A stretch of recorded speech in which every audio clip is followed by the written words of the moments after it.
Thank you all for coming out tonight. I drove down from Dallas this morning. I'm driving back in the morning. I'm excited to be here and speak with you guys. Let's jump right on in. So who am I? I think is a fair place to start. I'm an art attorney. I'm a lawyer. And as an art attorney, my clients are artists, and we represent probably more individual artists than maybe any law firm outside of New York or California. A couple hundred here in Texas alone. Artists, collectors, galleries, and museums. Those are our constituencies. And it's a really fun field of law to be in because it covers a whole lot of different areas, many of which we're going to talk about tonight. Now, for over a decade, I was a fine art and commercial photographer. I had workshops around the world, and I owned a gallery in Deep Ellum for about 5 years where we sold photography. This was all before I ended up going to law school. And so I have a bit of a background that allows me to see a few sides of the art market and how you guys can make money and have businesses and sell your work, and that's what we're going to talk about today. So you have some printouts, but if you don't, you can take a picture of the screen. You can get in touch with us. We're up in Dallas, like I said. This will come up at the end of the presentation as well. But if you go to Maddrey PLLC.com and you click under blog and resources, there'll be a tab that says presentation materials, and you'll have this PDF up there. But you'll have PDFs. I speak 4 to 6 times a month. So you'll have a lot of PDFs up there from just other random things I've talked about, and you feel free to download those as well. It might be more informative without me talking over it. So. Making money is art, and working is art, and good business is the best art. Andy Warhol. It is, we're gonna hop around subject matters tonight, and I know when you read the thing in the handout which said what you're going to learn tonight, I'm not even sure if it mentioned attorney, so this may be a complete surprise. But you can imagine we're going to talk about some of the legal aspects of selling your work, right? And I'm going to try to leave it open. It's a pretty big group, but I'll try to leave it open for questions towards the end. And if you have some crazy burning question, I'm going to stop in the middle a few times so we can talk about it. So our goals. Learn some of the avenues you have to make your passion pay your rent. Art to money, then repeat the cycle. What details you need to worry about. We'll talk about contracts, talk about copyright a little bit. How many of you guys are registering your copyrights at least every 3 months? Not a surprise. I represent artists, right? So we're going to talk a little bit about why that's so very, very, very important in the middle. And also, why it's not nearly as expensive as you think it is. And then we're going to talk about what to do when everything goes wrong, right? And I might have some interesting stories. So, before we begin, so in our practice, we generally split artists into 2 groups, visual arts and performing arts. It sounds like pretty much everyone here is in the visual arts side of things. Is that fair? A little bit of both? Okay, you have to leave. So tonight I'll kind of gear a lot of what I'm talking about to visual artists. If you're a musician, if you know musicians and they have some of these questions, you may say, hey, take a look at what this lawyer wrote out. Music is kind of its own little niche, and music law is a lot different than visual arts law. And if you really want to be bored, I could talk for 90 minutes about why that is. It's kind of a little passion of mine. So all the pictures are my pictures from back when I was a photographer. Are you a business? Yes, you're a business. If you have ever exchanged your work for goods or services or money of any kind, you are a business. And this isn't me saying that. This is the state of Texas, and the city and the government, the IRS, they're all calling you a business. And so you better call yourself a business. We're only going to touch for a quick second on this, but it's going to come back over and over. So there's really kind of four main types of businesses. There's the sole proprietor, the partnership, the LLC, the limited liability company, and the corporation. Let me give you a super quick hit version of this. And I know that as people come in, I'm going to put the important stuff right here at the beginning so you guys get it and they don't. A sole proprietor is what you are if you're nothing else on this list. Okay? And what a sole proprietorship means is that you and your business are exactly the same.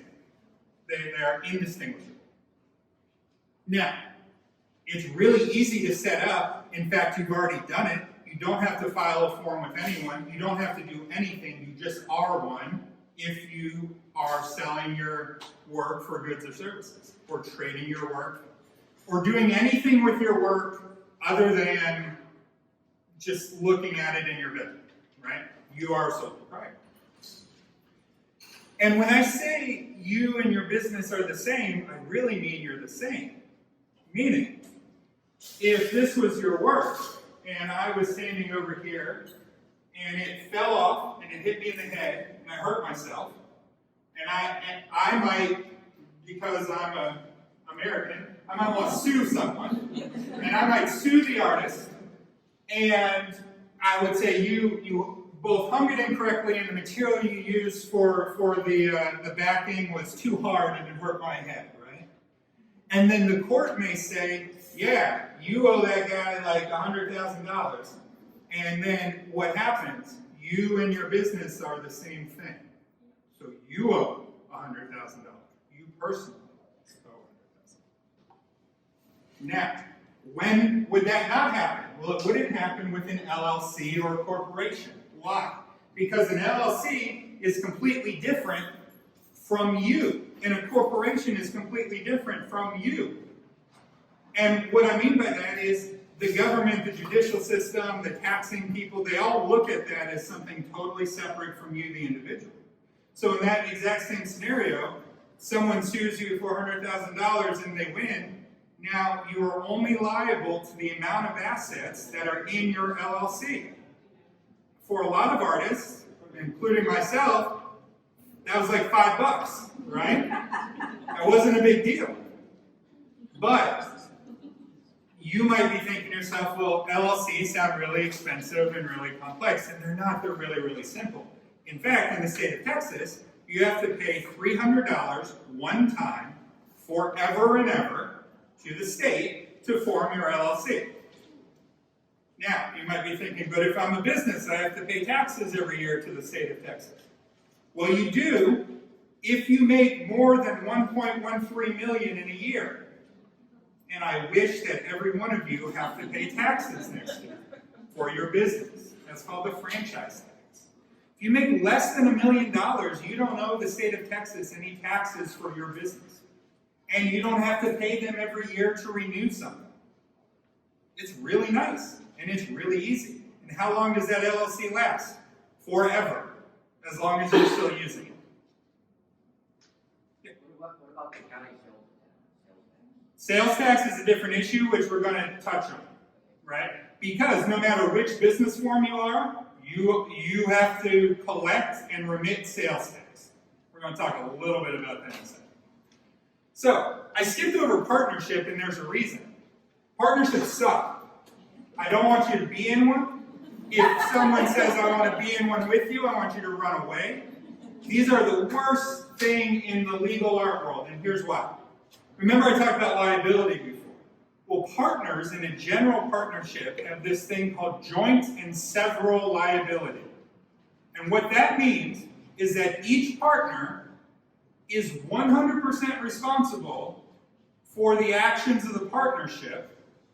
And so if I am 50-50 with someone, and they decide, hey, they do something bad, they smack a little kid in the head with an easel and the kid's hurt and you get sued, and then they say, you know what, I'm going to Costa Rica, you deal with this, you are 100% responsible, personally 100% responsible for the actions that you weren't even involved.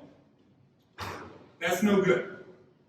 So, how do you work with someone in kind of a partnership setting?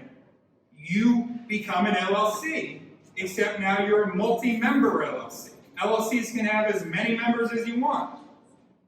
And you and your partner are both members of that LLC, and now if something happens again, you're limited to the liability of the assets that your company owns.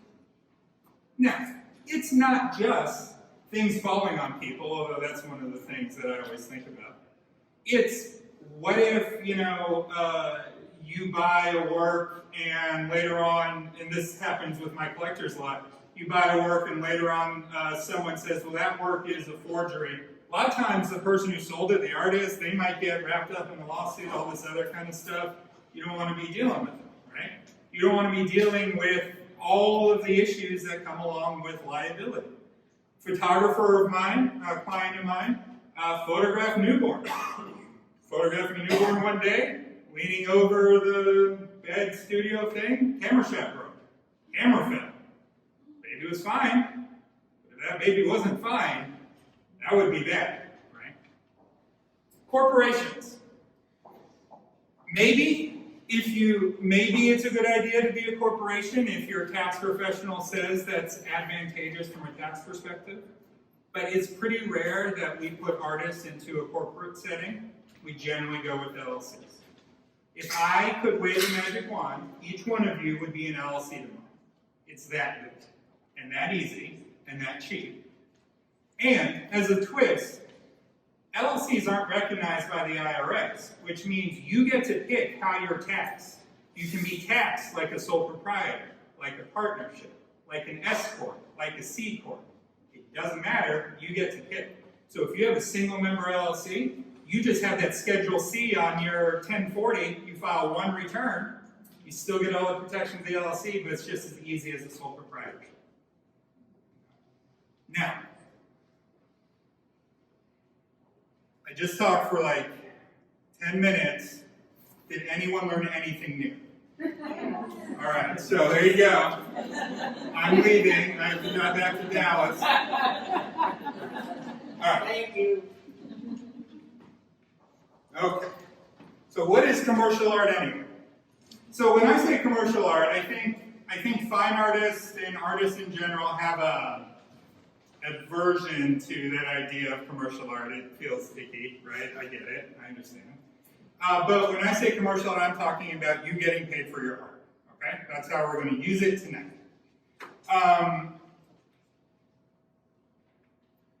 You create art, and so there's some traditional methods of sale, i.e. you sell it directly to a consumer. That might be on your website or Instagram, might be through a platform like Etsy.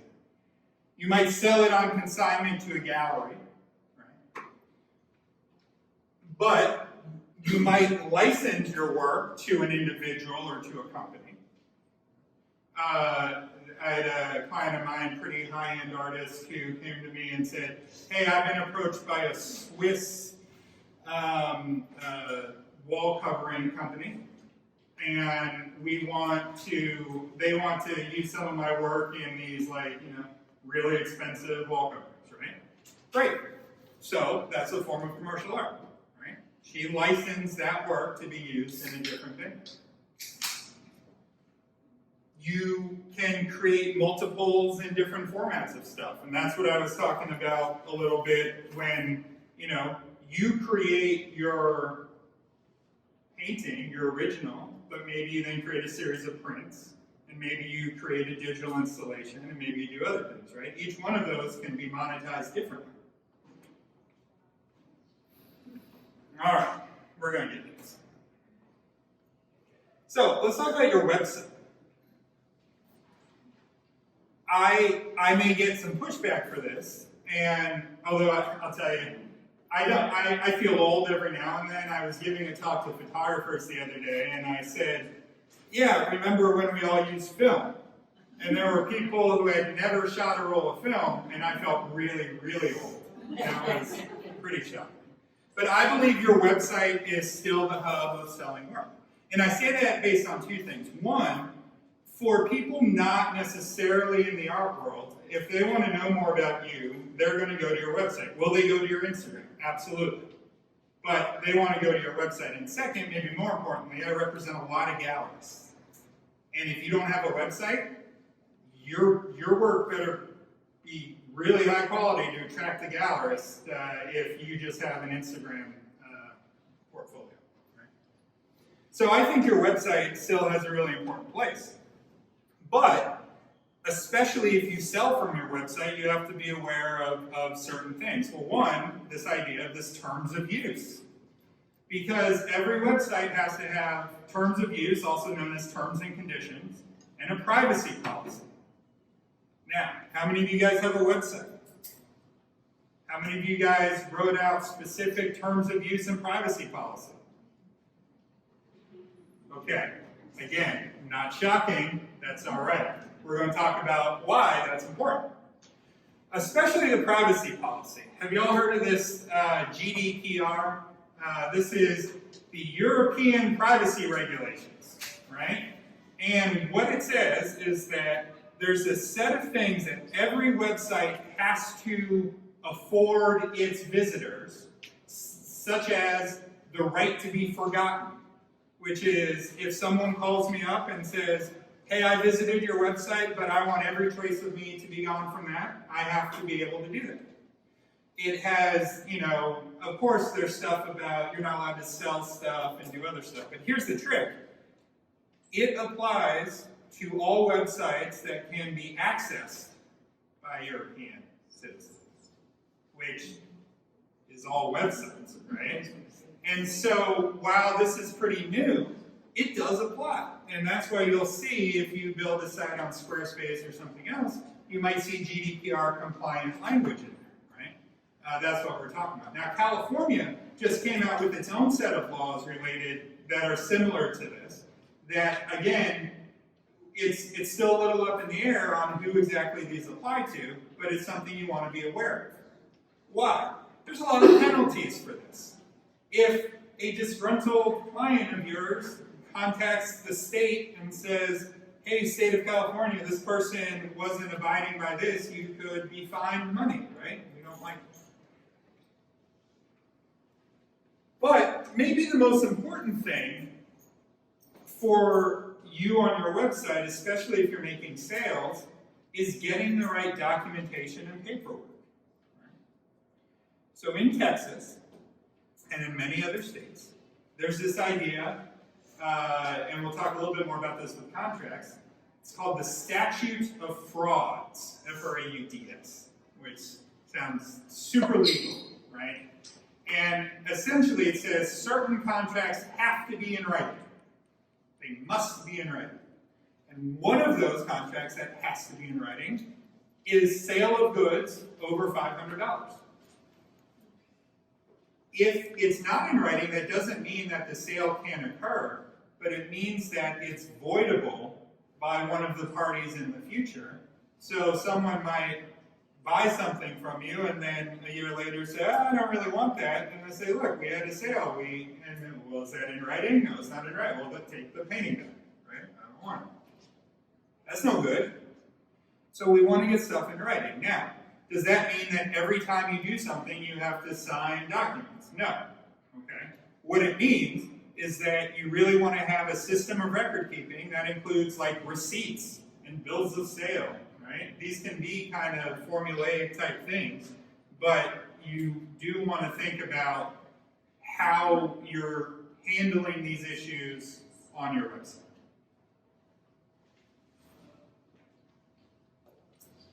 What about third-party platforms? So, and by here I'm talking like Etsy and a couple other places. So they have their own challenges because Etsy has its own terms and conditions and its own privacy policy, and when you put your work on there, you're agreeing to abide by seller rules and their stuff. And if you send a client, from your world into that world, then there's all these other things that are being implicated, right?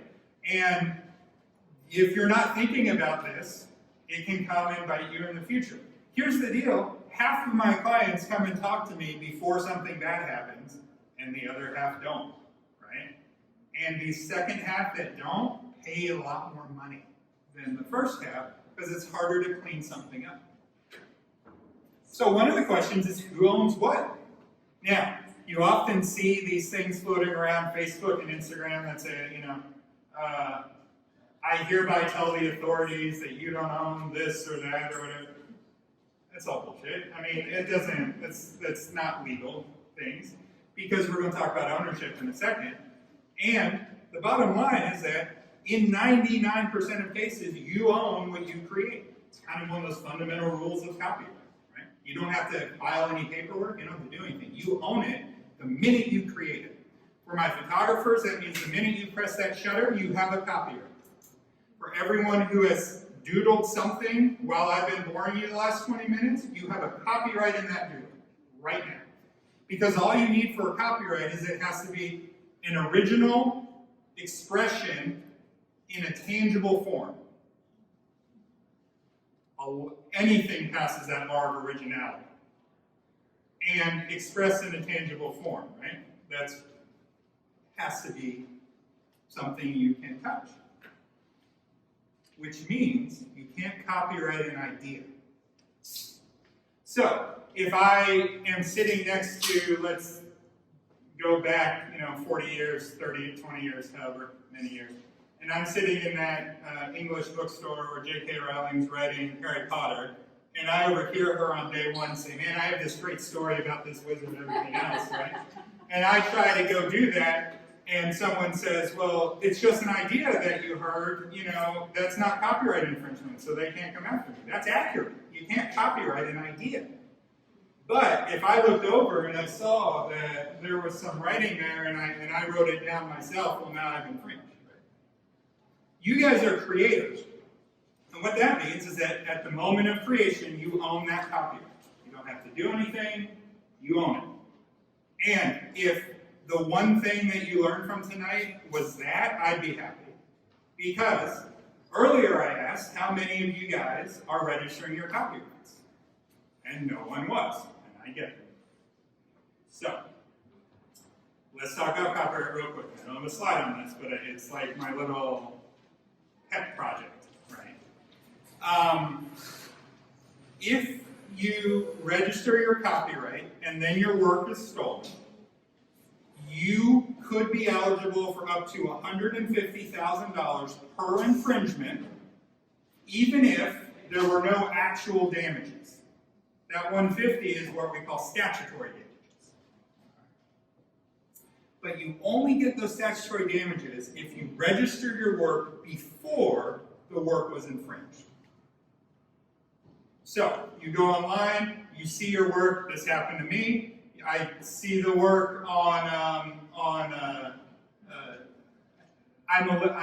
a touch careful tonight because I realize I'm being filmed. So normally I might be a little more outward with the companies.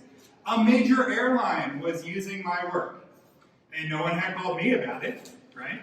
And so I said, well, that's terrible, and my losses, because at that point in my career, I wasn't making much money. My losses were probably like $500, right? But had I registered my work before it was infringed, before I learned about that infringement, I could have been eligible for those hundreds of thousands of dollars. And when you find your work stolen and you come to me and you say, hey, I found my work stolen, what do I do? My first question is, are your copyrights registered? And your answer will, like 95% of artists, be no. And then we have to figure out how to go from there. Now, registering copyrights are easy. You can do it yourself. You don't need to pay a lawyer to do it, okay? For photographers can register up to 750 images on one application for $55. Everyone else, and bear with me, can register 10 works on one application for the same amount of money.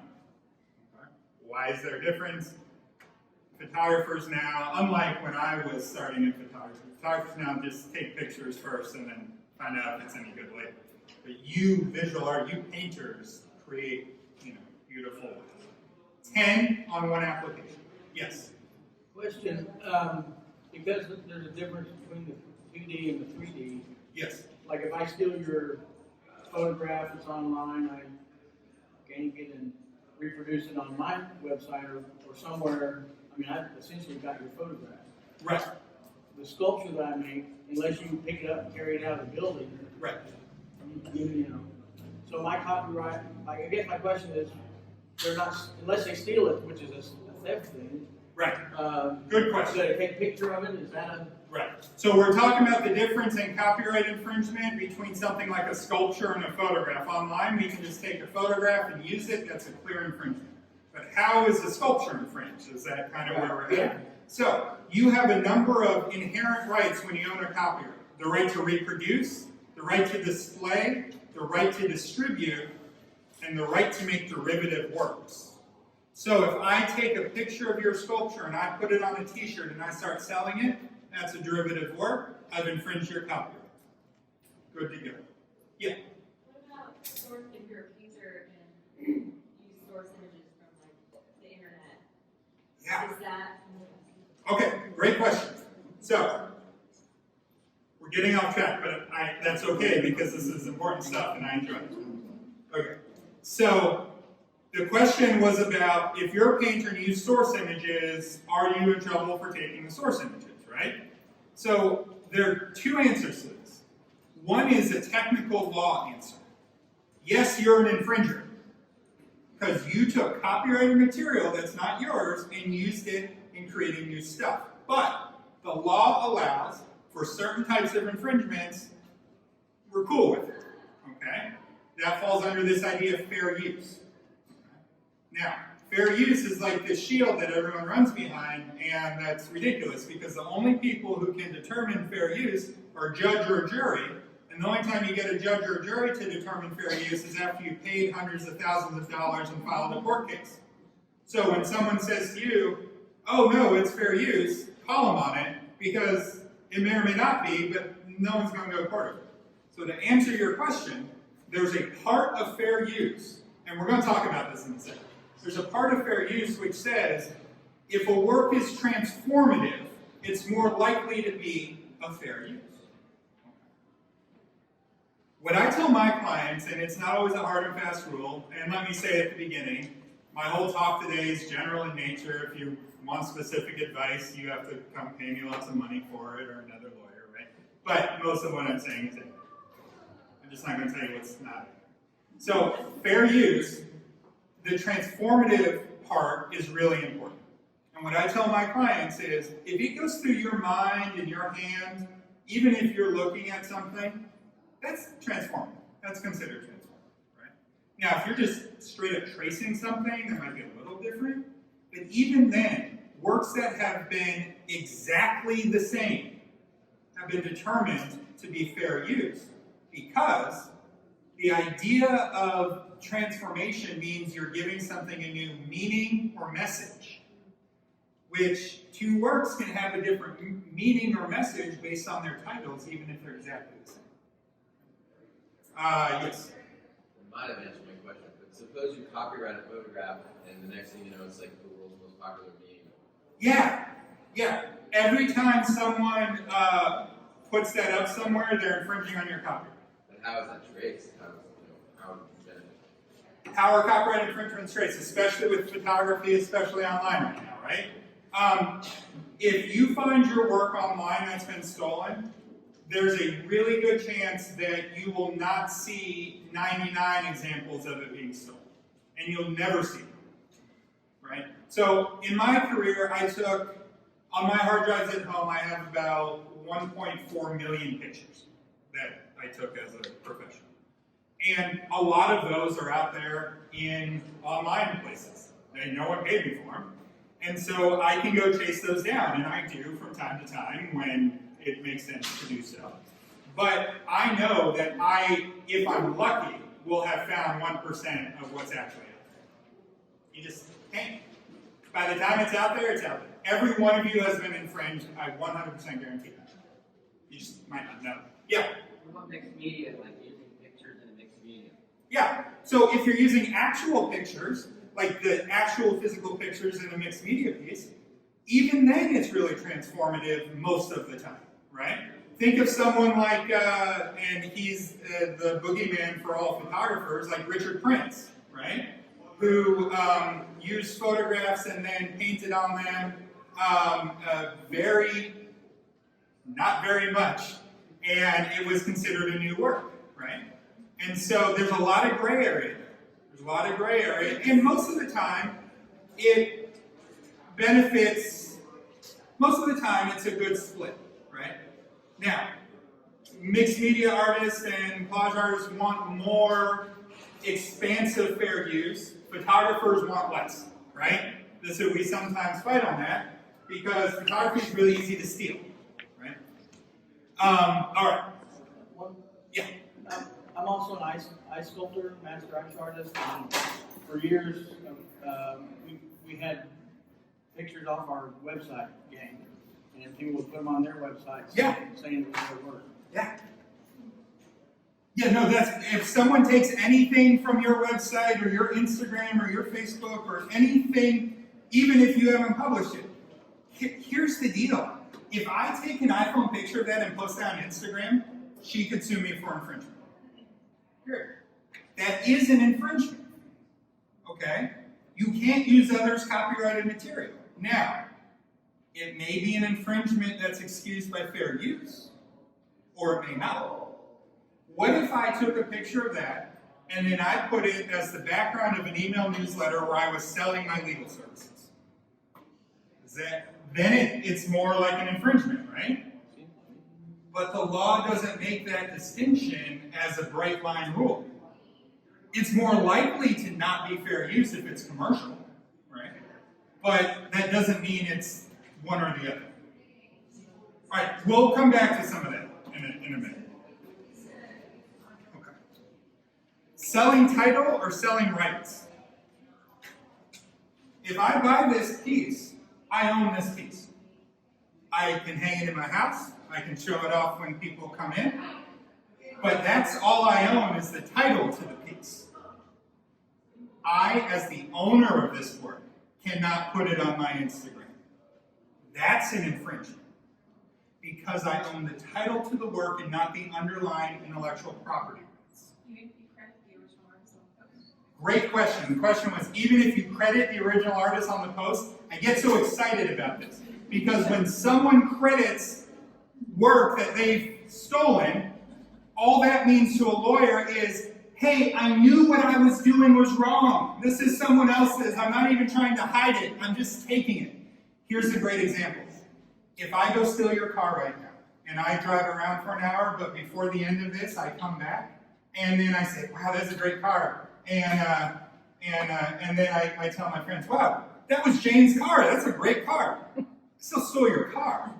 Just because I gave it back, and just because I stopped using it, and just because I credited you, doesn't really change the fact that I originally stole it. Now, most artists don't want to sue people when they tag them in something because it helps you.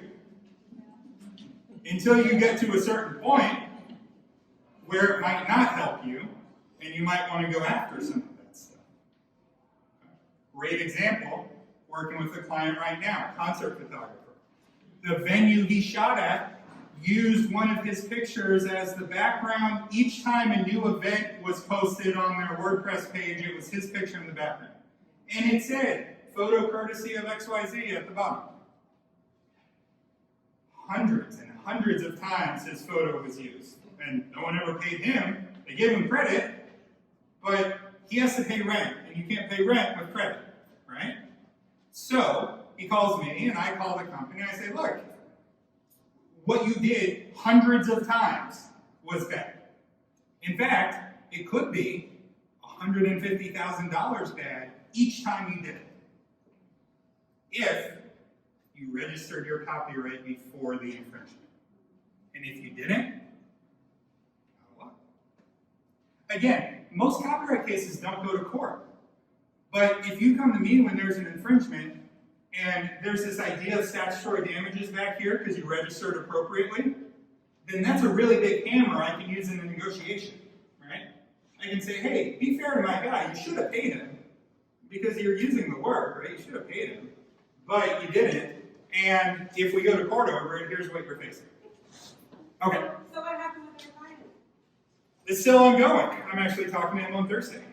And I have some letters out in the world. And, you know, the thing about lawyers, the one thing I got from law school is as soon as I became a lawyer, people read my letters. And I love it. Yes. So in the case of that kind of something else, if you registered the copyright on that piece and then they continue to do it, could you then? So the lawyer answer, and I try not to give these, the lawyer answer is maybe, right? It depends on when it was first discovered. So if you discover the work before you register it, that the work is being infringed, and then you're kind of out of luck, right? It's this idea called the discovery rule. Or if you discover the work and you don't tell them to stop and you just let them rack up things so you can get bigger money later, a court in Texas actually just held that that might be okay. And so, really interesting case there. One of my friends was involved in. So, if you're in that situation, we'll talk to the lawyer. Good point. Okay, I got to keep rolling. I'm going to break for questions, okay? Because I think I'm like on slide 3. Okay. Paperwork's important. Have a plan. Don't forget sales tax. Well, someone asked about sales tax, so let me address sales tax. Out of all the people who might come and knock on your door, the IRS or some lawyer or something else, the one you should be most aware of, not necessarily scared of, but aware of, is the state sales tax, the comptroller's office. Okay? It's far more likely you'll deal with the comptroller before you get sued. All right? So, every artist needs 2 people in their world. An accountant first. They're far more important than me, but I'm second. An attorney second. And not most, some of my artists call me up and they say, hey, I just want to have someone I can talk to, in case something happens and I want to know someone to call. I don't make them pay money for that. We just have that, we enter into a relationship so that 4 months down the line when something bad happens, they know who to call. Because the hardest part, and this is from my experience as an artist, one of the hardest parts of being an artist is it's a very solitary endeavor, and you don't know what you don't know necessarily. And so you don't know, can I use this piece of work in my mixed media piece? Or I saw this mixed media piece where the whole thing was essentially my photograph. Is that okay? Right? Those questions, you need to have someone on your team. So accountant first and then a lawyer. Sales tax. Do you have to pay do you have to collect sales tax for things if I am handing them to a buyer right here? Yes, that's pretty straightforward. What about someone from a different state? Well, then it's not called sales tax, but it is called use tax, U-S-E. You are supposed to be collecting use tax and remitting it to the state of Texas every time you sell a work across state lines. Because we're on video, I am not going to ask who is doing that and not doing that. You also are in Austin, so I'm not going to have anyone. Don't put the sales tax to be the percentage of where it originates in? So, this is a good question. The question was, what is the sales tax amount? This is a great spot in the presentation to say I'm not a tax attorney, nor an accountant. I pay one to figure out the answer to that question. I have no idea. But I encourage you to go find an accountant or a tax preparer. You don't even need a full CPA. You can just get a tax preparer to answer some of these questions. But that's as far as I'm going to go on taxation today, because I don't want to lead you astray. I don't want you to call me if the comptroller comes through. So let's do a quick sidebar. Marketing for artists. There's only 2 questions. Who are you? And who are they? I do a whole weekend workshop on marketing for artists where we talk about how do you figure out who you are? Well, that's things like, your artist statement, right? but also your mission statement. Do you have a mission statement? Does it even make sense for an artist to have a mission statement? These are good questions. You have to figure out what drives you. And so there's kind of two types of artist statements. One is this, the one that's on the wall near somewhere. I'm not talking about that. When I talk about an artist statement, what I'm talking about is a document that says to you, it's internally facing. This is why I wake up in the morning and create work. And you read that when you wake up and you want to cry because life is terrible. Because it's hard being an artist. It absolutely is. And if before tonight you didn't even realize that you're in a business, it's hard being an artist and a small business owner, which all of you are. Okay? So the trick is, you want to have a document that reminds you of why you're doing this. You also want to have a mission statement.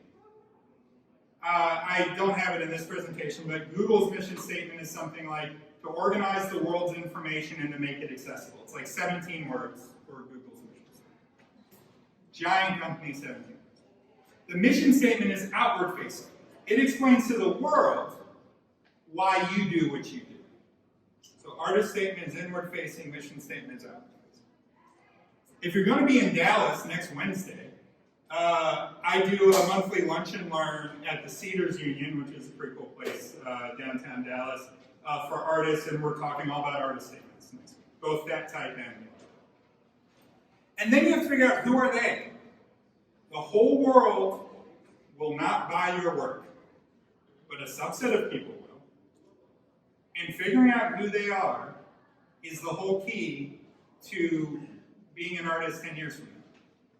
Because they're the people who keep you in business. I'm not going to go much more into that, or else we're going to get stuck here. Because like I said, I do 18 hours on that slide. So, okay, the business fine art continuum. Over here is pure fine art, and over there is pure business. And most artists want to be over here because they don't want to sell out. I get it. You don't, that'd be terrible to have someone pay you for your work. I would hate that. But frankly, the optimal success is shifted a little more towards business than pure fine art, because you could be the best artist in the whole world, and if no one ever sees your work or buys your work, who cares? You do, and that's great. I read stories about these monks who take vows of silence for decades. That's amazing. If you want to pay your rent, if you want to be able to create new works, you probably want to be shifted a little more towards the business side than the pure fine art. I'm saying that based on my time as an artist, my time as a gallery owner, and my time as a lawyer who works with hundreds and hundreds and speaks to thousands of artists every year. But success is all about how you define it. Success is not just dollars. Success is being able to wake up in the morning and do the thing you love doing and have enough money to pay the rent, right? Or success for me, when I was a working photographer, I would teach workshops in Alaska for 2 months a year, which gave me enough money to stay in Alaska for the next 2 or 3 months, just by myself taking pictures. That was great. I loved that. That was a lot of fun, and that was my definition of success at that. So, it's not just about dollars, it's about what success means. All right. This seems more aggressive on the screen than I wrote it. The license. How are we doing? What time do I have to stop? Technically it is an 8. 8? Oh, we're so good. Okay, the license. Also, I think that was permission to just keep talking. I don't have to, I have an appointment at my office at 11 a.m. tomorrow in Dallas. Whatever. Turn the lights off. All right. It's all about the license. At its core, a license is just a contract. A license is just a contract. The prerequisite to licensing something is to first own it. So, If I'm this artist and I sell this piece to someone, I have sold title to the piece. I have not sold the underlying copyright. I can license the underlying copyright to anyone because I own it. And what a license is essentially a rental. You get to use this for a certain period of time in a certain way, and we're good to go, okay? So, a license allows someone to use something you own. If you give me permission to take your car, I give you $100 and you say be back tomorrow, you've given me a license to drive your car. Great. Here, when I talk about licensing, a lot of times we're talking about copyright ownership. Copyright ownership is, if you're not paying attention to your copyrights, you're missing the boat. Because the copyrights are the most valuable thing you own as an artist, period. The most valuable thing you own as an artist. Remember, you own your copyright from the moment you create the work. Throughout this night, you'll hear me say certain sentences 4 or 5 times. That means I want you to remember them. You own your copyright the minute you create the work. Okay? So, here is a license. The following usage license will be granted upon payment in full. The artist grants to the client to reproduce the items in the invoice for preparation of the work, all rights reserved, all that kind of stuff. And then we go into this, and I'm going to talk about this. But essentially, this is a license. Okay? It's a license.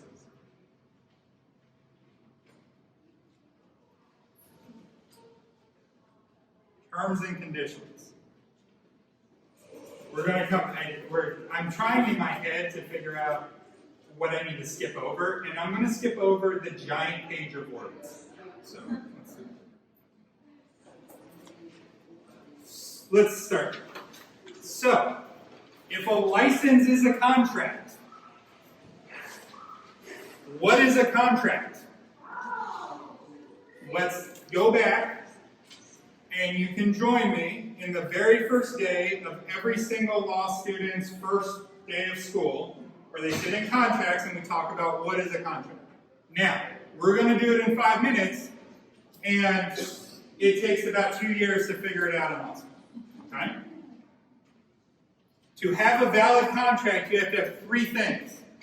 And by the way, this is for a license, this is for when you're selling a good, this is for when a client commissions you. This is for when you're entering into a representation agreement. This is for a consignment agreement. This is for when you're renting a home. This is for when you're doing anything in life. Okay? Same 3 things. Offer, acceptance, consideration. That's it. Offer, acceptance, and consideration. What are those things? What is an offer? An offer is created when one party makes a promise to do or not do something in the future. And the offer is contingent on some sort of exchange. So for example, I will paint your house if you give me $100. What am I offering to do? Some service in exchange for something. So I'm telling you, I will paint your house if you give me $100. I have offered it. Another example of an offer. I'll photograph the interior of your business for $1,000. I will paint a portrait of you and your pet dog for $35 and $100 as a Girl Scout cookies. That's fine. It's an offer. Right? An acceptance is the agreement that the other party offered. That sounds really ridiculously obvious. But there is no acceptance if the other party is not ready. I will sell you this painting for $1,000. The other person says, oh yeah, I would love that painting. All right, I have this perfect place in my house. I got to run home, I got to run to the bank, but I'll be back first thing in the morning. That is not an acceptance. I could sell that piece the minute that person walks out the door to the next guy. And the first person can't do anything about it because they were not ready. If my offer said, I'll sell that to you and just let me know in the next 24 hours if you want to buy it. Well, now we have a different situation. I've told them I would hold it out for them, right? Different situation. There's no acceptance if there's any material changes.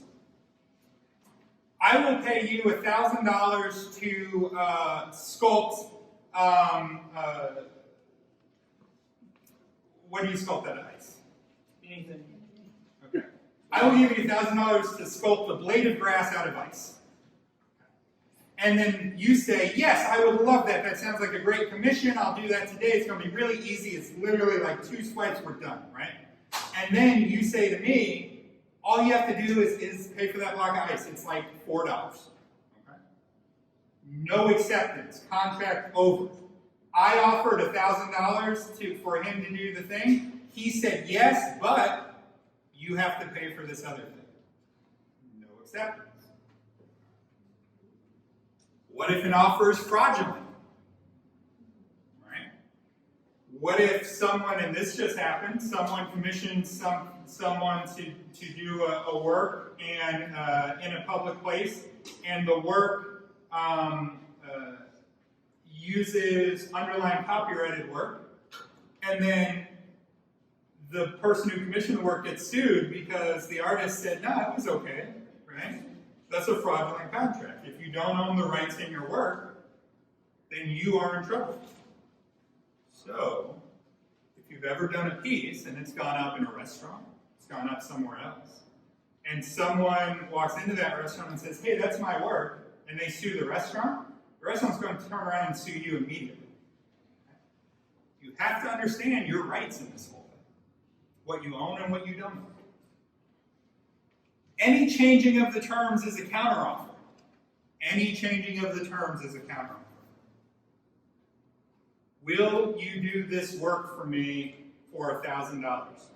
Nah, I like you. You're my best friend. I'll do it for you for $999. That is not a contract. That is an offer and a declination and a counteroffer. And now it's up to me to say, all right, $999, we got a deal. But if I don't say that, there is no deal. A little more on acceptance. Remember a minute ago, we thought acceptance was just, yeah, I accept, right? It's pretty confusing. Acceptance can be fulfilled by actions. So, if I say,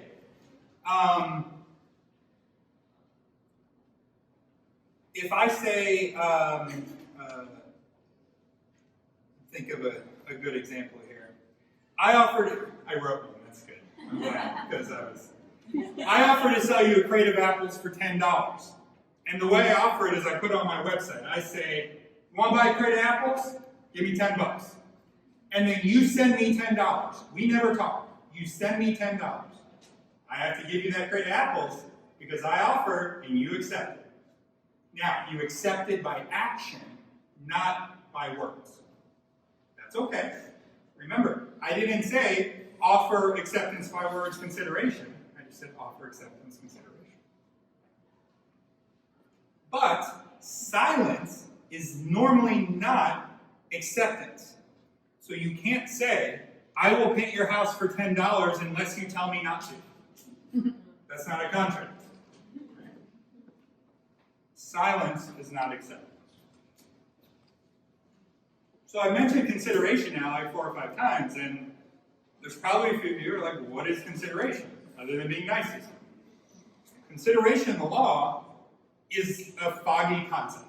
It can be weird. Usually it's money. I will paint your house for $10. Right? But I want you to think value instead of money. Example, I'll paint your house if you promote me in your restaurant as the best house painter in town. What does each side get? One person gets a freshly painted house, the other gets essentially some advertising. That's value. That's an exchange of value, good to go. That's consideration. Gratuitous promises are not consideration. What's a gratuitous promise? Here we go.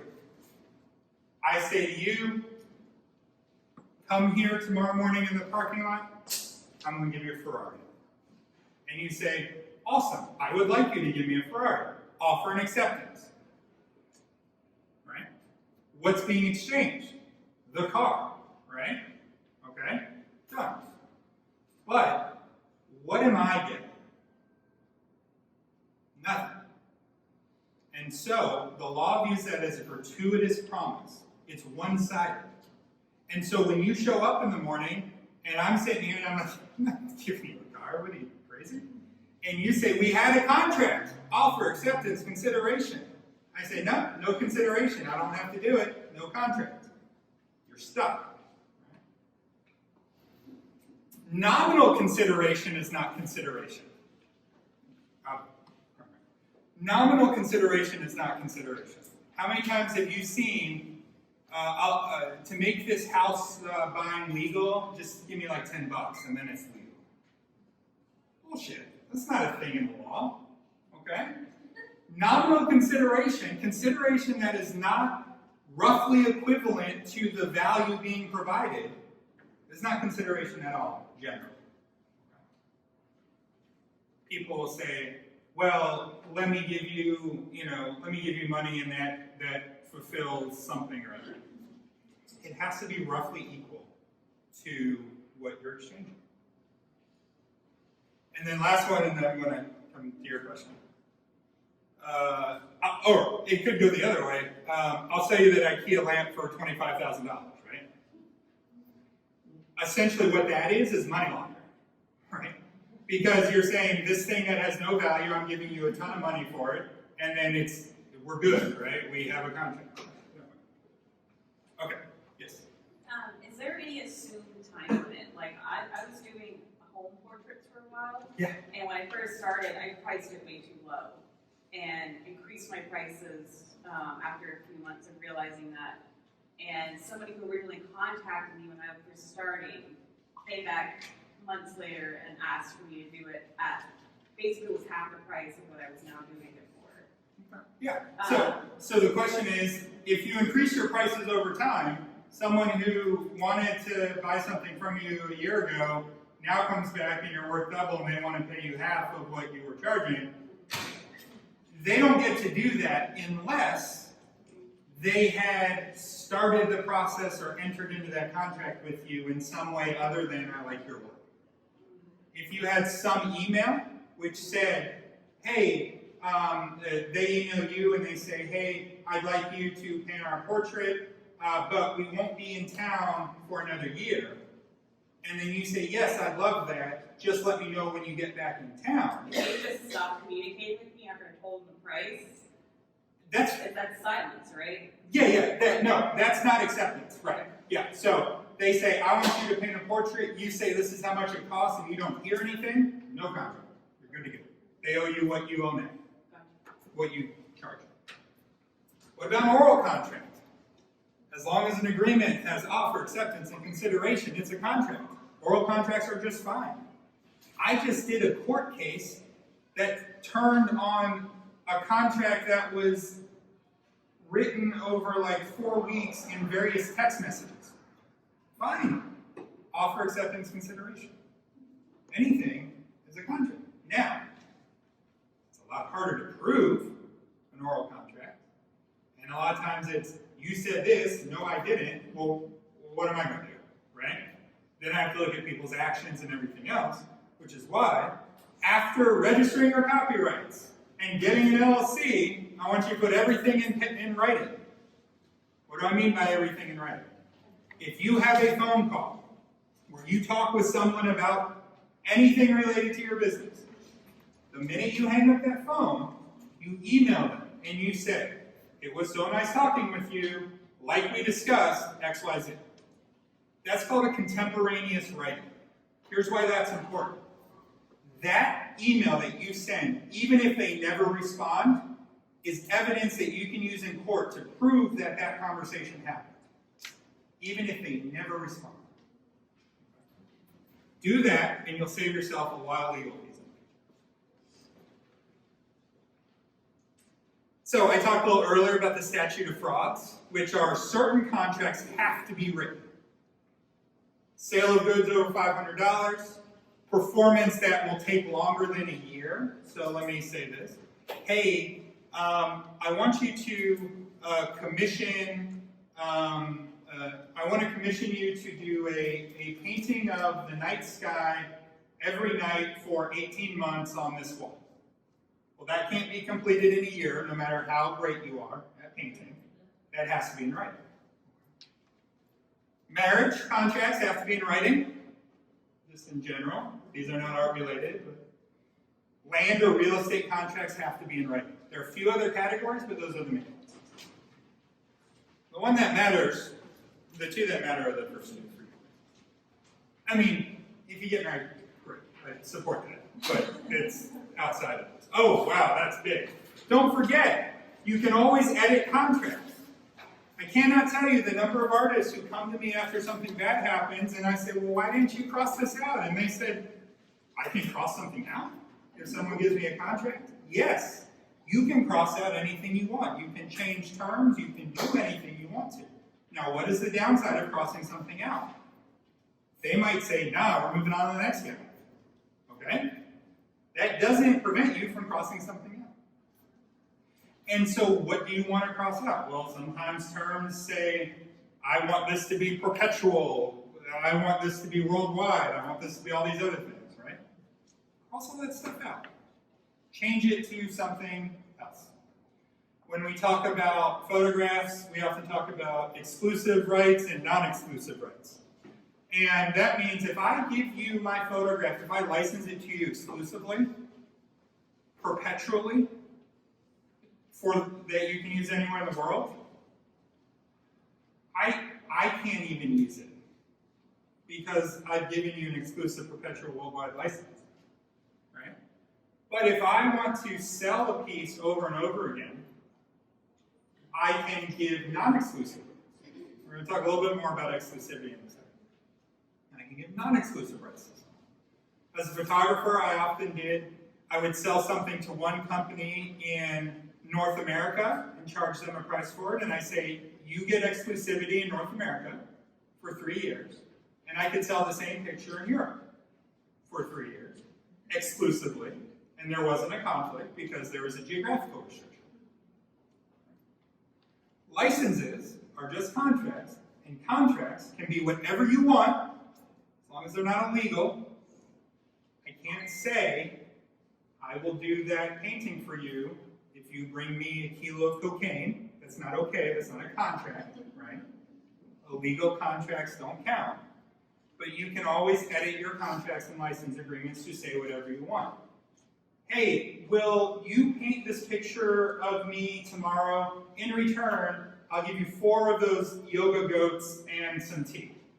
Fine, it's a contract. Doesn't matter. Question? Maybe? Yeah, All right. well, I have had the situation with contracts. Is it okay to just cross out instead of perpetually say for the next year? Absolutely. Do that and return it, and they decide whether to accept it. And they decide, and they may say, no, we're not going to do it for a year. We want it for 10 years. You know, let's say someone's making a product. They say, well, we don't want to take a product off the shelf a year from now, right? We need it for a certain number of years. And you say, great, tell me how many years you need it. That's less than forever, right? And we'll come to an agreement. So what does a license include? I just touched on a few of these. The components, a well-written license. This is the smallest text on here. Now remember, this is on, you may not even read on your handouts, it's small.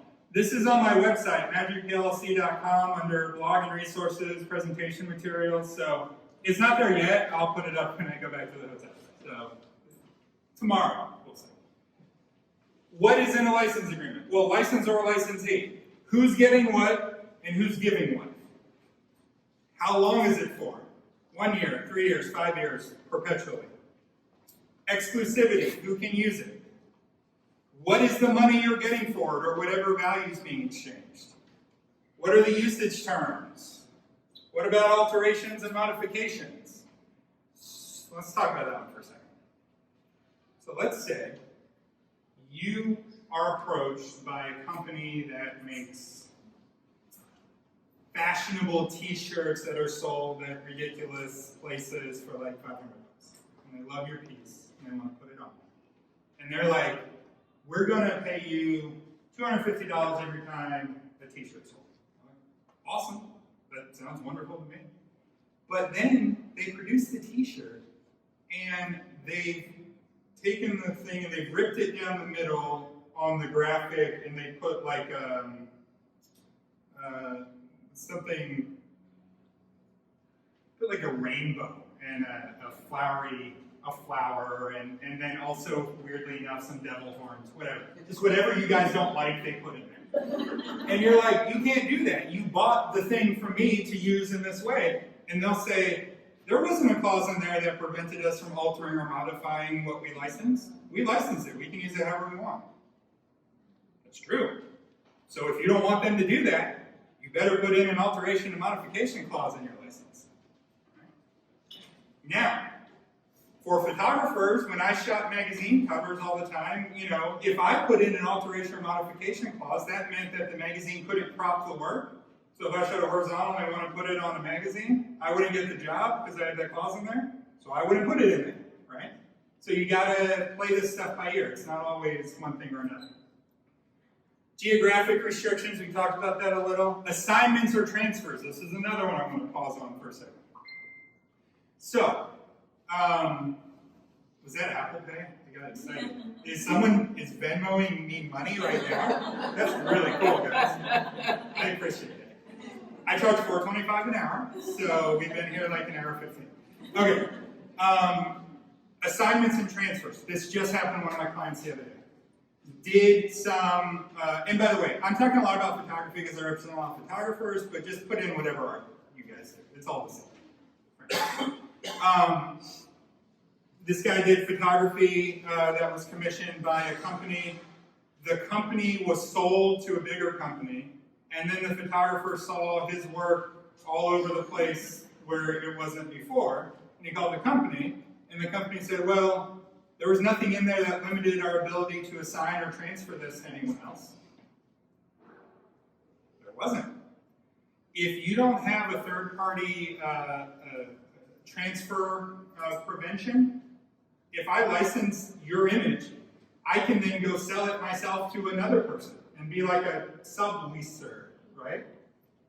That's not good. So your license agreement wants to cover this stuff. Yeah? So I have a question. If I have a painting that a printer is licensing, can I turn around and sell that original painting to an individual? Yes. That's not a... No, because remember, Because I own the you own the underlying copyright rights, which allows you to license it, but you also have physical possession of the painting, which means you have title to the painting. Okay. Unless your agreement with the printer says you get this painting, you get the title to it, then it's yours. You can do whatever you want.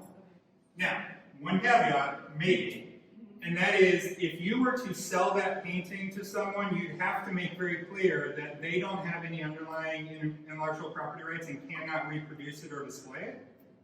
They can only display it publicly. They can only own title to it. Okay. They can't also turn around and sell it. Right, because then the printer will be like, well, why is this other guy printing this, you know, right? So you have to just make very clear who owns what. Termination provisions. Well, remember that crazy unicorn rainbow devil shirt. You say, no, I want you to stop doing that. And they'll say, well, show me in the license agreement where the termination provisions are. And you say, well, I didn't do that. Then they'll say, well, we get it for however long we agreed upon. You can't change it now. Media types. Well, if I give you a painting to make prints out of, and then I start seeing it on commercials, and I go to the local opera house and see it on the curtain, and then I see it on, you know, back in the day when there were boxes that had little tiny discs in them that were screensavers, right? And I see it on my screensaver. Well, that's no good. Those, if you need to limit media types. And then you generally want to get stuff signed. Do you have to have both parties sign everything? No. though, really do want to have the party being charged, and that's a legal term meaning the party who's kind of doing the work, sign it for sure. Forget about that. Just have both people sign it all the time. If every one of you listened to what I said in the last hour and 15 minutes and did everything I said, I would be out of a job. Okay? Because if people will just write stuff down and sign it and get an LLC and do that, then lawyers don't need to exist. Lawyers exist because people don't do what they're supposed to do, right? Why licenses matter? Jeez. Okay. So I'm going to go over 3 cases that I've worked on recently that I think are interesting, that you guys might find interesting. Warhol Foundation versus Goldsmith. Photographer took a picture of the musical artist Prince for Vanity Fair magazine back in the 80s, okay? And 70s. Warhol licensed that image to use as an artist reference for a piece. They were pretty cool. Okay. Fast forward 30 years, Prince dies, right? Now, everyone's like, hey, you know, we're interested again in these pictures of Prince from all through life. And the Warhol Foundation licensed the piece that Andy Warhol did, which he created based on the artist reference license, to Condé Nast magazine, which incidentally was who owned Vanity Fair originally in this whole article. I want to look at some pictures so you guys understand what I'm saying. And no one paid the photographer, and so now, okay.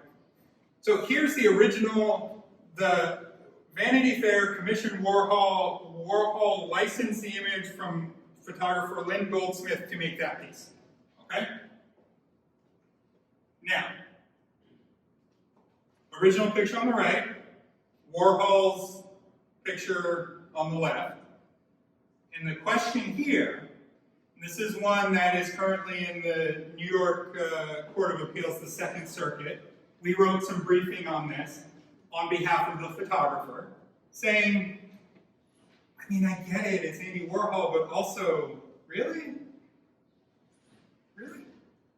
And so the question is, do you think this fulfills those qualities of fair use? Right? And those factors in fair use are far too complex to get into, but you should go read the brief I wrote, and hopefully I convince you. Right? I'll put it up online. Okay. Navarro versus Procter & Gamble. Photographer, Annette Navarro, shot product images for Procter & Gamble. She licensed them for a set period of time over for a certain number of products. Later found out that Procter & Gamble was using them on a whole bunch of products in a whole bunch of places that was outside of the license. Okay. So, the picture was supposed to be used just for this thing, and then it ended up like on everything. Okay? Navarro goes, look, you guys are Procter & Gamble. I mean, we had an agreement. You guys should know the deal here, right? Sues Procter & Gamble. Case is still, there's some machinations going on with arbitration and things like that. But think about the damages. And when we talk about actual damages, think about how much money did an infringer make based on the use of a copyrighted work. Well, Procter & Gamble probably made a little bit of money, okay? And Navarro's like, hey, if you wanted the license to do all that, you probably should have bought it when you originally bought it. Right? Interesting case. I had a question about the model in this case. Yeah. What right does she have? Oh, good. Okay, we're going to be over another 4 hours. Ready? There are 2 rights that I haven't mentioned that are critical for you guys to know, and that's the right of publicity and the right of privacy. And everyone has both of those rights. The right of privacy is to prevent things. The right of privacy is to prevent people from using images that you have an expectation of privacy in public. The right of publicity is everyone's right to monetize their image and their likeness. Okay? Different case, I'm not going to talk about that case, actually, because I probably said enough about that. I don't want to be sued by anyone. Different case, photographer gave a 3-year license to a corporation. Okay? Corporation used the work. Photographer realized they were using it 9 months after the license ended. Photographer calls me and says, what can you do? But also, what about the models? Because the models they were kind of included in this license, right? And so those are two separate issues, but both equally valid. The photographer had a copyright infringement claim. The models had a right of publicity claim. Those were, in this case, handled separately, but the models do have the right to control their image and likeness and how it's monetized. So in that example, that never came up, most likely, and I wasn't involved in the very beginning of the case, but that's another case that we did some writing on. Most likely, when the model appeared and signed their documents, they signed some documents that weren't limited by geography or scope, they were expansive documents.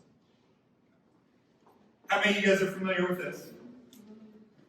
So, photographer Jacobus Rinkmeister took a picture of Michael Jordan while Jordan was still in college, licensed it to Nike.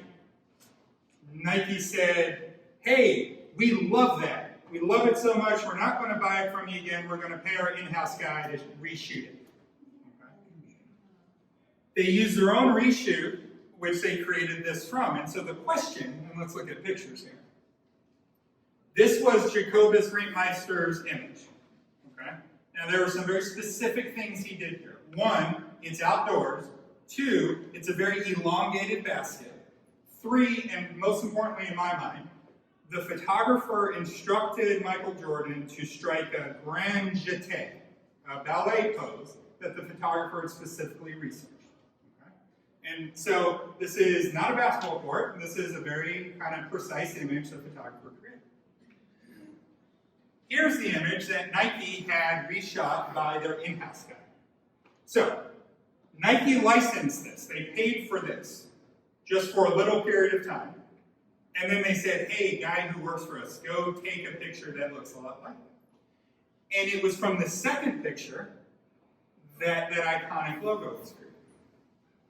So now, Rinkmeister says, well, you shouldn't be able to do that, right?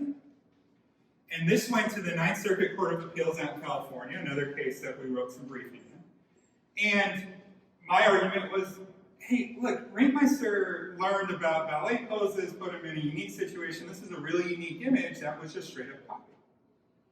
But you can't, remember, go back to the very first thing I said, you can't copyright an idea. You can't copyright a pose. Okay? You can only copyright what, and by you can't copyright a pose, I mean you can't copyright the idea of a pose. A grand jeté can't be copywritten. Okay? Copyrighted. So the point here was that the 9th Circuit Court of Appeals said, in this one his arm is down, or his up, and this one it's down, and the angle of the legs is different, so no copyright infringement. We appealed it to the Supreme Court. The Supreme Court said, nah, we're not going to hear that one, we're good. Which means that's the law, that this is okay. Now, you may fall on one side or the other. You may say, oh, kind of sucks. Or you may say, yeah, that makes sense. It's not exactly the same. Whatever side you're on, realize that this is the type of stuff that's going on right now. Yeah? I was going to say, doesn't it fall, like, in artist terms, I guess it'd be kind of more like art appropriation, where you're taking the idea of something and kind of using it for your own.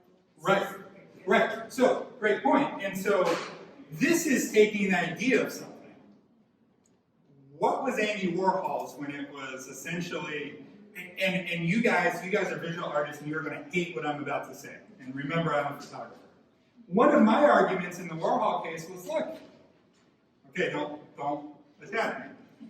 One of my arguments was, if I could take Lynn Goldsmith's picture and print it out on my laser printer, except I was out of a couple of the toners, I would have what that looked like. Does that mean I created something brand new? Or does that mean there was just something going on that day, right? And so the question is, if this is okay because this is appropriation art of an idea, okay, is Warhol the same thing? And it might be. It might be. Here, the court found that this is okay. In a blow to photographers everywhere, the court actually held, and the quote went something like this, the individual elements of a photograph are not copyrightable when you reduce them down. In that way, it's akin to a phone book, which is just a directory of names and letters without originality. That's not good for photography. I don't know. Okay. So, if I'm going to talk about work with galleries, which I'm sure most of y'all came here for, let's do it. Here's the trick. Consignment and representation agreements, they're just contracts, which means the whole thing we just spent time on is actually what you need to know about when you're interacting with galleries, because any business interaction you have is actually a contractual relationship, right? It's just the words are different. The consignment agreement is giving your work to a gallery for them to sell. Offer. I'll give you my painting to sell if when it sells you give me 50%. Acceptance. Sure, I'll sell your painting, and when it sells, I'll give you 50%. What's the consideration? The money, right? So, offer, acceptance, consideration, we got a contract. A few things you want to watch out for. Besides the baby porcupine. Careful about the following. Duration of these things. When do they have to return the work, right? Ran into some cases lately in where some galleries went out of business and then didn't return the work to the artist, right? So what does the contract say? How often do you get paid? Let's say they sell it in January and they say, well, we only pay you on January 1st of every year, so you don't get paid for the next 11 months. That's all in your consignment agreement, okay? You need to make sure those terms are correct. Who covers insurance and liability? Okay? Who covers insurance and liability? What if the gallery burns to the ground? Are you going to get paid? Hey, by the way, you need to cover your own insurance just in general. And if you have an LLC, you get general commercial liability insurance and special art riders, and it's really cheap and it protects you for millions of dollars. So you should do that. If you're creating art and you think that your renters or homeowners will cover it, the minute the insurance company finds out that you've ever sold a piece, they're not going to cover anything you own, no matter what. So, get your own company. I feel like the later this goes in the night, the more aggressive I am. Yeah. What kind of insurance did you mention for the LLC? So it's just business owner's insurance, but you really want general commercial liability insurance. And then there are different other insurances that go along with that. I don't like saying companies since we're being recorded, but what the hell. I use the Hartford. I was on the phone with them today. I like them a lot. They have business insurance.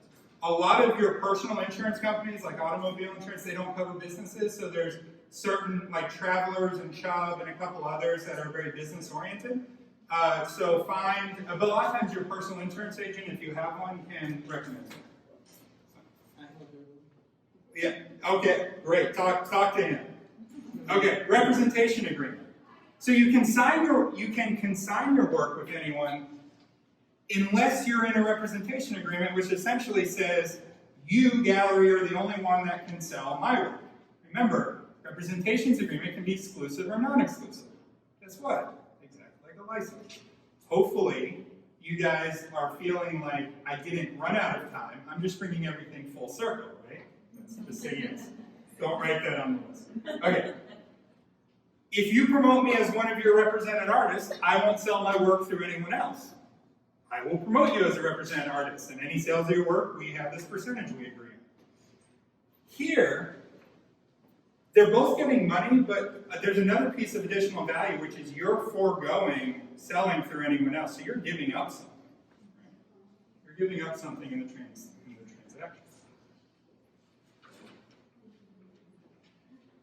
Clauses to watch out for in a representation agreement. Duration. I've seen a lot lately where galleries are putting in like 10-year duration clauses. I wouldn't.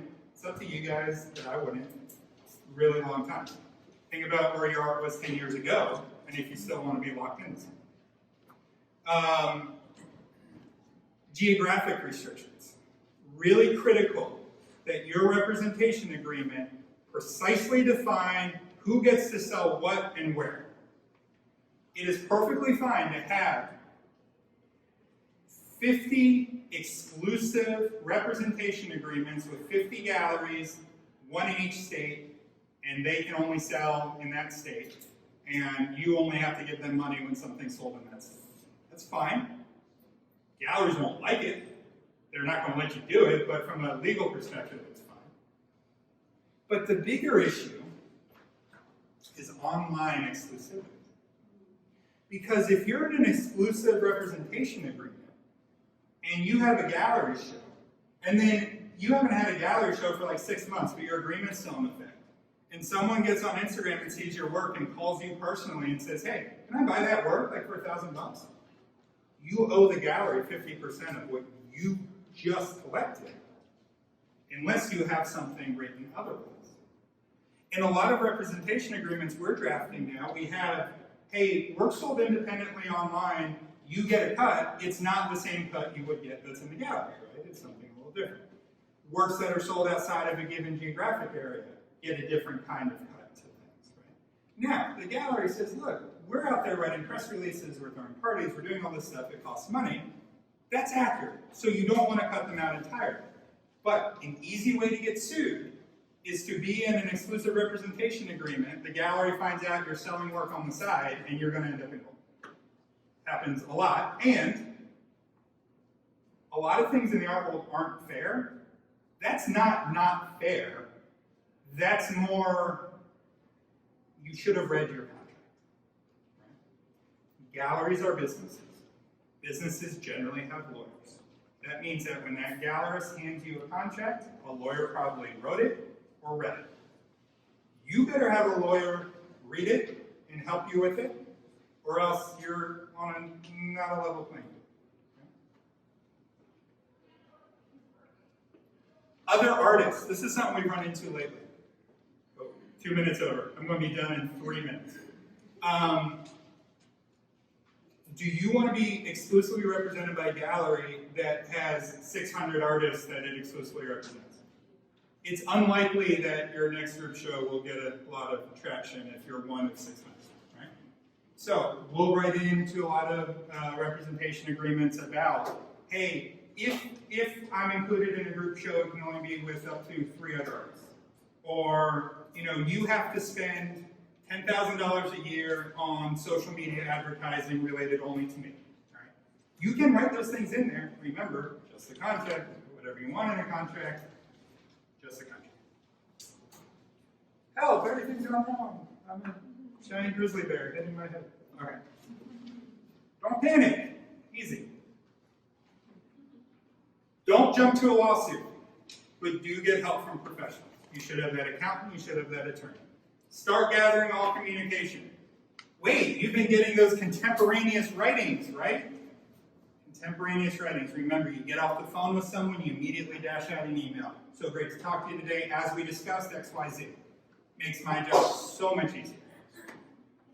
If polite, reasonable talk doesn't work, maybe you won't talk to a lawyer.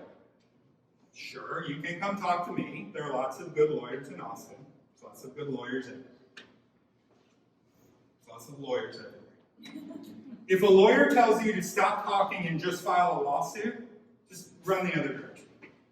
Lawyers, in my view, lawyers' job should be to keep you out of court, no matter which side you're on.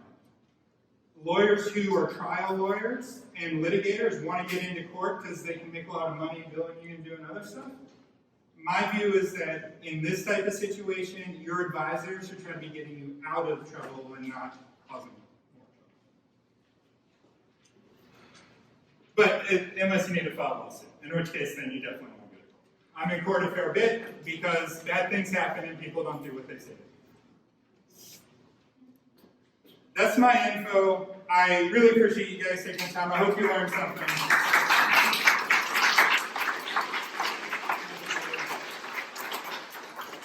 If you're in Dallas, come visit. We do a lot. If you're coming up for the Dallas Art Fair, we always do a lot of events. Get on our mailing list, go to our website. We do monthly lunch and learns for artists every second Wednesday of the month. Like I said, I speak 4 to 6 times a month to different groups around the country. So we'd love to have you out. I'm really happy to be down here. First time here at Doherty. So thanks again, guys. Appreciate it.